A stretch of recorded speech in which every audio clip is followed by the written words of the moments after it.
Welcome to part 3 of the desk builds. In the last video I made the drawers and drawer housings for the desks, and in this one I'll be working on the desktop, the castors, adding a keyboard shelf, and also getting some glass to protect the solid wood desktop. Free plans and a cut list for this project and many of my other projects are available on my Patreon page. There's a link to that in the description box below. First I used my trim router to add a roundover to the top edges of the worktops.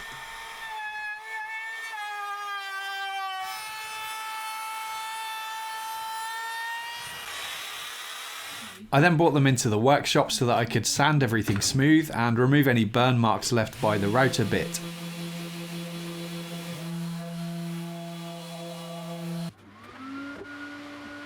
I used my block plane just to ease over the sharp edges on the bottom of the worktops. Then I applied boiled linseed oil.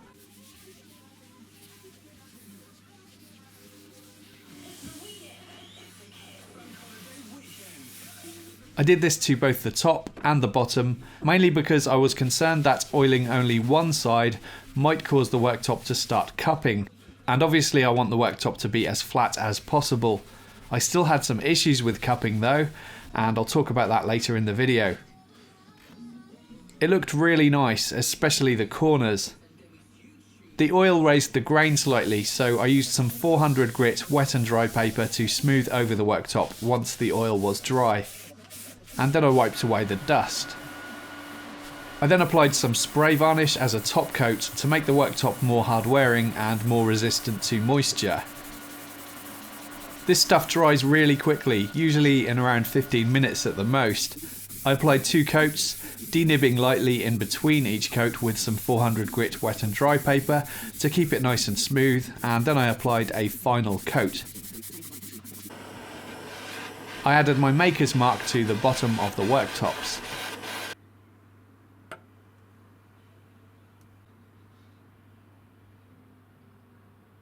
So once the finish had been applied, I brought both worktops into my house and I stored them in my dining room on the floor with battens in between in an attempt to keep them straight and stop them from potentially cupping. But after about a week, I found that both worktops had cupped slightly.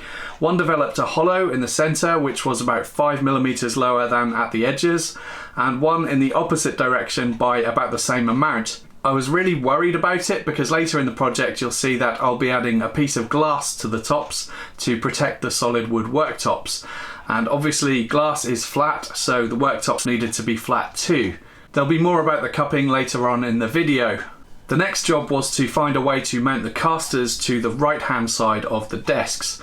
That's the side with the drawers. I couldn't mount the castors directly to the bottom of the panel because the mounting plate on the castors was around 50mm wide and the plywood is only 18mm thick. So what I came up with when I did the design drawing was to add some mounting blocks to the bottom of the side panel, and now I needed to figure out how to make them. For this I'd use some of the offcuts of the oak worktop. I first ripped some small strips of the oak and then used a piece of 18mm plywood as a spacer and marked up the holes for the castors. I drilled pilot holes and then mounted the castors to the oak using some panhead screws.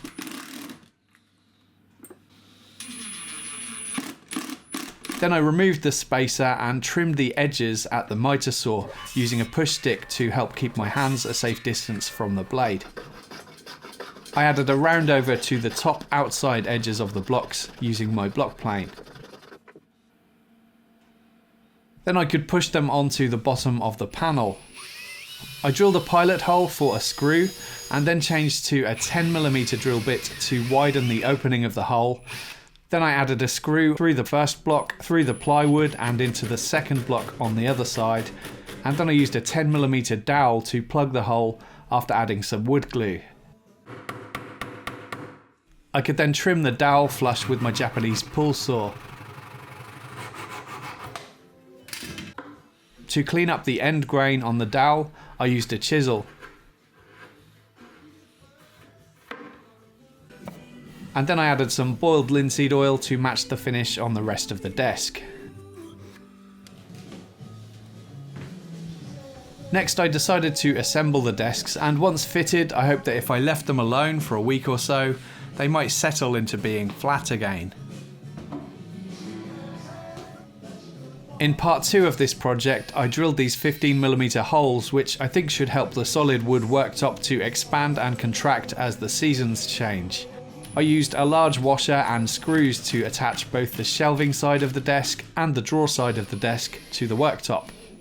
Because the space at the front of the drawer housing was quite tight, I used a right angle drill attachment to drill the pilot holes and drive the screws. Surprisingly, it was really easy to remove the cupping from the worktop while fitting, and it was back to being flat again. The desks were really heavy by this point, and turning them over on my own was tricky. Man, that is heavy.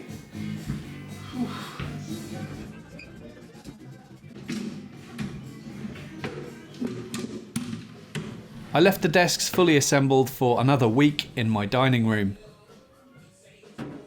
At this point, I thought that the project was complete, but then I got asked if I could add a keyboard shelf to both desks. I found some of these under-desk runners on Amazon, which I'll link to in the description box.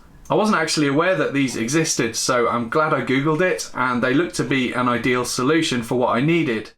Fortunately, I had just enough decent bits of plywood left over to make the keyboard shelves, so I ripped them to size on the table saw and cut them to length at the miter saw.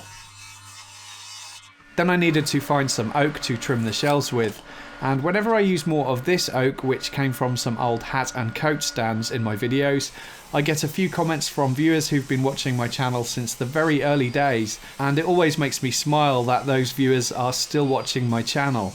I've used the wood from those hat and coat stands on so many projects now, and at some point I'd like to make a list of everything I've made out of them.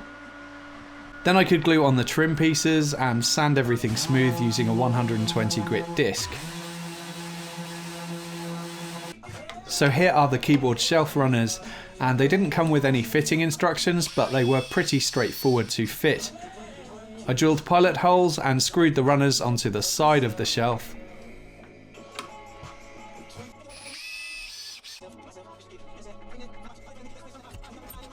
For the hole at the back, you need to maneuver the runner so that you can drill the hole and drive the screw through this little hole.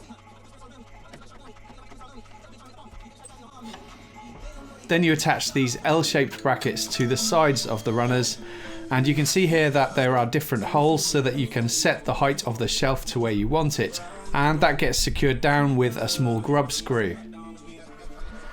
Before fitting the shelves to the desks, I first gave them a coat of my new homemade oil wax. I've been making lots of it, and it's available for sale via my Etsy page in both a food safe version, which is a blend of mineral spirits and beeswax, or the original blend, which is what I'm using here. This is a mixture of boiled linseed oil, beeswax and white spirit.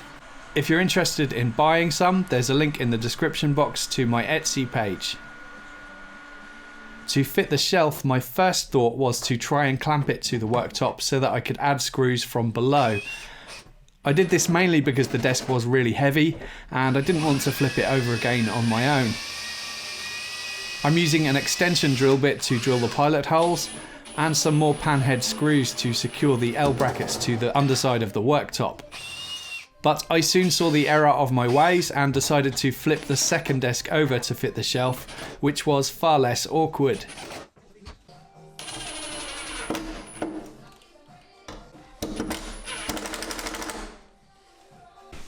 And the shelves worked really well. Then I went and collected the glass which I'd ordered from a local glass cutting company. This is 6mm thick toughened glass with polished edges and beveled corners. And it was surprisingly not too much money. It worked out around £65 for each piece of glass. The measurements I used to order the glass were 10mm shorter on all four edges than the worktop itself, and that's because I wanted to allow the roundovers on the oak worktop to protrude beneath the glass, and that worked out well. Before I disassembled everything, I put some masking tape onto each component of the desks and numbered the desks 1 and 2 to make it easier to reinstall them when I deliver them to the client. Then I disassembled the desks and loaded everything into my van.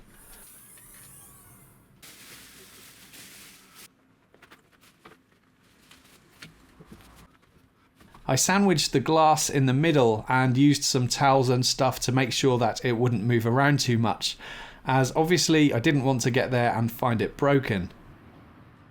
I installed the desks to the client's home and he seemed happy with the desks, and that's great. And it's another commission done, which is good experience for me. If I were to build the project again, there are a few things I'd do differently. Firstly, I'd have gone to my local timber merchants to get the plywood, as the veneer is much better quality than the stuff that I used, which was from Bunnings. And that way I wouldn't have had to buy twice as much material than I actually needed. Secondly, I'd have done things in a slightly different order so that I could fit the worktops to the rest of the desk immediately after applying finish to them to make sure that the boards couldn't cup. In the end, it wasn't really an issue anyway, but doing it that way would have saved me a lot of stress and worrying. Thirdly, I think I might have made the caster mounts on the right-hand side panel of the desk full length rather than individual blocks. I think maybe that might have looked slightly better, possibly, although I'm not really sure. Aside from those things, I'm really happy with how the desks turned out. The build took around 3.5 days in total, which was about what I expected and what I quoted for. I hope you enjoyed this short series of videos. Please subscribe if you haven't already for more weekly woodworking videos, and thank you for watching.